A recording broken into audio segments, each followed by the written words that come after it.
இயேசுவில் என் அன்பு சகோதர சகோதரிகளே, ஆண்டவர் நாமத்திற்கு சோத்திரம். தினம் ஒரு ஜெப வழியாக பேசிக் கொண்டிருப்பது உங்கள் அன்பு சகோதரன் பிரபு. எப்படிங்க இருக்கீங்க? இன்றைய நாள் எப்படிங்க போச்சு? உங்களுக்கு மகிழ்ச்சியாக இருந்தீங்களா? எப்போவுமே சந்தோஷமாக இருங்க. ஆமீன். அன்பு சகோதர சகோதரிகளை நம் ஆண்டவராகிய இயேசு கிறிஸ்து நம்மோடு கூட இருக்கின்றார்.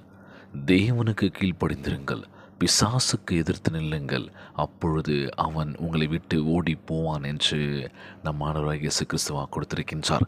யாக்கோப்பு 4ஆம் அதிகாரம் 23 மேல சொல்லக்கூடிய அழகான வார்த்தைங்க. முதலாவது, தேவனுக்கு கீழ்ப்படிந்திருங்கள், பிசாசுக்கு எதிர்த்து நில்லுங்கள், அப்பொழுது அவன் உங்களை விட்டு ஓடி போவான்.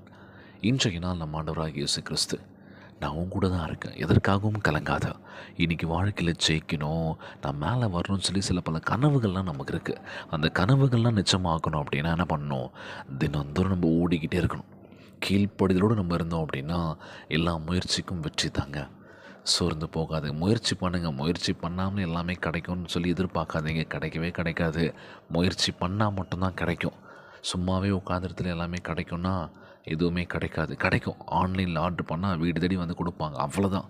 அது எந்த ஒரு பிரயோஜனமும் கிடையாது. நம்ம தேடி பிடிச்சி ஒரு சில விஷயங்கள் நம்ம பெறுகின்ற பொழுது அதுதாங்க நமக்கு சந்தோஷத்தை கொடுக்கும் அப்படின்னு சொல்லுவாங்களாம். இன்றைக்கி எல்லாமே சோம்பேறித்தனமாக ஆகிட்டோம்ல. எதாக இருந்தாலும் சரி, உணவாக இருக்கட்டும், இல்லை ட்ரெஸ்ஸாக இருக்கட்டும், சம்திங்ஸ் ஏதோ ஒன்று, எல்லாமே வீடு தேடி வர ஆரம்பிச்சிச்சுல்ல. நம்மளை சோம்பேறியாக ஆக்கிடுச்சுல. வெளியே போங்க, வெளியே போய் வெளி உலகத்தை பாருங்கள். இன்றைக்கி வீட்டுக்குள்ளேயே எத்தனையோ பேர் அடைஞ்சிருக்கோம்ல. காரணம் என்ன அப்படின்னா, வெளியே கூப்பிட்டு போகிறதுக்கு ஆள் இல்லை. வருது, வீட்லேயே தான் இருக்கும், 4 செவத்துக்குள்ளே தான் உட்காந்துட்ருக்கோம். சில பல ஏக்கங்கள், சில பல விஷயங்கள் ஓடிட்டுருக்கு. ஸோ வெளி உலகத்துக்கு வாங்க, 4-5 மனுஷங்களை பாருங்கள். ஒவ்வொருத்தரும் ஒரு விதமாக இருப்பாங்க. எல்லாருமே ஒரே மாதிரி இருப்பாங்கன்னு சொல்ல முடியுமா? முடியவே முடியாதுல்ல. ஒவ்வொருத்தருக்கும் ஒவ்வொரு மனநிலை இருக்கும். இவங்க இப்படி பேசுகிறாங்க, அவங்க அப்படி பேசுகிறாங்க, அப்படி இப்படின்வாங்க. ஸோ நம்ம கரெக்டாக இருப்போமா அப்படின்னு பார்த்தோன்னா நமக்குள்ளேயே ஏகப்பட்ட குறைகள் இருக்குது. ஸோ நம்மளுடைய குறைகளை எல்லாம் திருத்திக்கிட்டு அடுத்தவங்க நம்மளுக்கு அட்வைஸ் பண்ணலாம். ஆனால் நம்மளே எல்லாமே பண்ணிவிட்டு அடுத்தவங்க நம்ம அட்வைஸ் பண்ண முடியுமா? ஏற்றுக்க மாட்டாங்க. ஸோ நல்ல விஷயங்கள் பண்ணிக்கின்ற பொழுது நீ நல்லவனாக இருக்கணும்ல. இன்றைக்கி நம்ம ஈஸியாக ஜட்ஜ் பண்ணுறோம், அவன் இப்படி தான்ப்பா, இவங்க இப்படி தான்ப்பா அப்படின்னு சொல்லி. ஆனால் பழகி பார்த்தா தான் தெரியும், அடட நம்ம தேவையில்லாமல் இவங்களுக்கு இந்த மாதிரி கமெண்ட் கொடுத்துட்டோமேன்னு சொல்லி யோசிப்போம்ல. இன்றைய நாள் நம்ம ஆண்டவராகிய இயேசு கிறிஸ்து, நீ போகிற பாதையில் எவ்வளோ இடையூறுகள் வந்தாலும் சரி, நான் பார்த்துக்கிறேன், நான் தூதரை அனுப்புகின்றேன், அவர் உங்களை பத்திரமாய் பார்த்துப்பார், நீங்கள் கீழே விழாதபடி உங்களை தாங்கி பிடிச்சிப்பார் அப்படின்னு சொல்லி. ஸோ இன்றைய நாள் நம்ம ஆண்டவராகிய இயேசு கிறிஸ்து, பயப்படாதிருங்கள், நான் உங்கள் கூட தான் இருக்கேன், உங்கள் துக்கம் சந்தோஷமாக மாறப்போக்கின்றது, எல்லா தடைகள் எல்லாம் அகன்று போகின்றது. அதனால் வாழ்க்கையில் எல்லாமே வெற்றி தாங்க. ஆண்டவர் தாமே சமாதானத்தின் தேவனாக இருக்கின்றார், செழிப்பின் பாதையில் உங்களை நடத்துவார். இதுதான் ரொம்ப முக்கியமான ஒரு வார்த்தை. இது எல்லாருடைய வாழ்க்கையிலும் எல்லாருமே ஜெயிச்சுக்கிட்டே இருக்காங்க. சொந்த வீடு வாங்கிட்டாங்க, கார் வாங்கிட்டாங்க, எல்லாமே இருக்குன்னு நினைக்காதீங்க. அவங்க கஷ்டப்பட்டது அந்த இடத்துக்கு வந்திருப்பாங்க, அதை வாங்கியிருப்பாங்க. நீங்கள் பார்த்துட்டு நம்ம எப்படா வாங்குவோம்னு சொல்லி யோசிச்சுட்டு இருக்காதீங்க, கண்டிப்பாக வாங்குவீங்க. அதற்கான ஒரு விஷயம் உங்ககிட்ட தான் இருக்குது. முயற்சி பண்ணால் எதுவுமே இல்லைங்க, வாழ்க்கையில் எல்லாமே நடக்குங்க. முயற்சி பண்ணாமல் இருக்கும், நடா இது அப்படின்னு சொல்லி. ஸோ இன்றைய நாள் நம்ம ஆண்டவராகிய இயேசு கிறிஸ்து உங்கள் துக்கத்தை சந்தோஷமாக மாற்றப் போகின்றார். அதே சமயம் உங்கள் முயற்சிகள் ஒருபோதும் தோற்று போகாது. உங்கள் முயற்சிகள் கண்டிப்பாக வெற்றி அடையுங்க.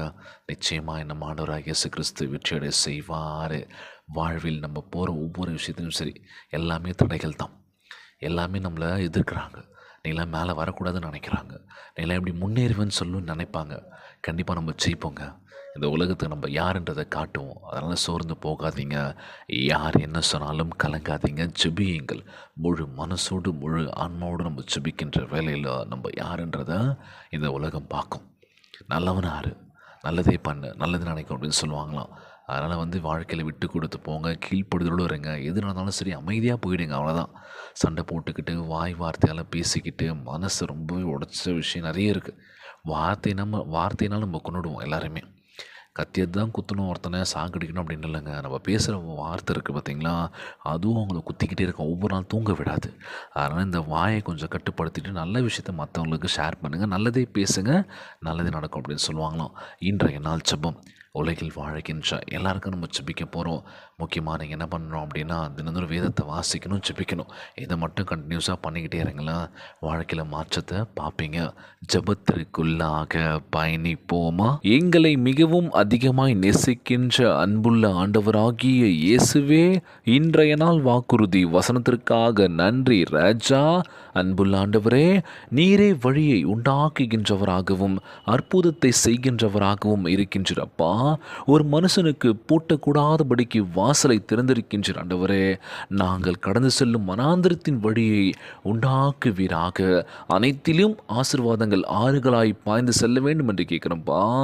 எங்களுக்கு முன்னே இருக்கின்ற தடைகள் யாவற்றையும் அகற்றி போடுங்க ராஜா. எங்கள் பிள்ளைகளுக்கு திருமணம் நடக்க வேண்டும் என்று ஜெபிக்கிறோம்ப்பா. குழந்தை பாக்கியம் இல்லாதவர்களுக்கு குழந்தையை கொடுத்து ஆசீர்வதிப்பீராக. எங்களை சுற்றியுள்ள ஒவ்வொரு அன்பான உறவுகளை ஆசீர்வதிங்கப்பா. நாங்கள் சொந்த வீடு கட்ட வேண்டும் என்று நினைத்து கொண்டிருக்கின்ற ஒவ்வொருவருக்கும் நிச்சயமாய் சொந்த இல்லங்களை கொடுப்பீர் நம்புறாண்டவரே. பதவி உயர்வு சமாதானத்தை கொடுத்து ஆசீர்வதிங்க ராஜா. எங்களை பத்திரமாய் பாதுகாத்து கொள்வீர் நம்புறாண்டவரே. எங்கள் கையின் பிரயாசங்களை வாய்க்க பண்ணுவீராக. அற்புதங்கள் இன்றைக்கே நடக்க வேண்டும் என்று ஜெபிக்கிறோம்ப்பா. இந்த ஜெபத்தை கேட்டுக்கொண்டிருக்கின்ற என் அன்பு சகோதர சகோதரிகள், என் அன்பான உறவுகள் எல்லோரையும் பார்த்துக்கோங்கப்பா. யாருக்கு எந்த கஷ்டங்கள் துன்பங்களை கொடுத்துறாதீங்க ராஜா. நோய் நொடியினால் அவதிப்பட்டு கொண்டிருக்கின்ற ஒவ்வொரு சகோதர சகோதரிகளை உமது கரங்களால் தொட்டு நோயில் அகற்றி போடுவீராக. உம்மால் கூடாத காரியம் ஒன்றும் இல்லை ஆண்டவரே. தேவனுக்கு கீழ்ப்படிந்திருங்கள், பிசாசுக்கு எதிர்த்து நில்லுங்கள், அப்பொழுது அவன் உங்களை விட்டு ஓடிப்போவான் என்ற வாக்கு தத்துவத்திற்காக நன்றி செலுத்துகிற ஆண்டவரே.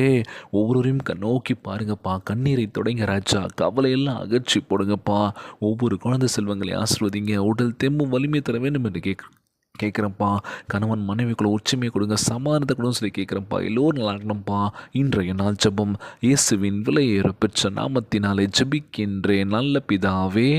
ஆமேன், ஆமேன். இயேசுவுக்கு புகழ், இயேசுவுக்கு நன்றி. மரியே வாழ்க. God bless you all.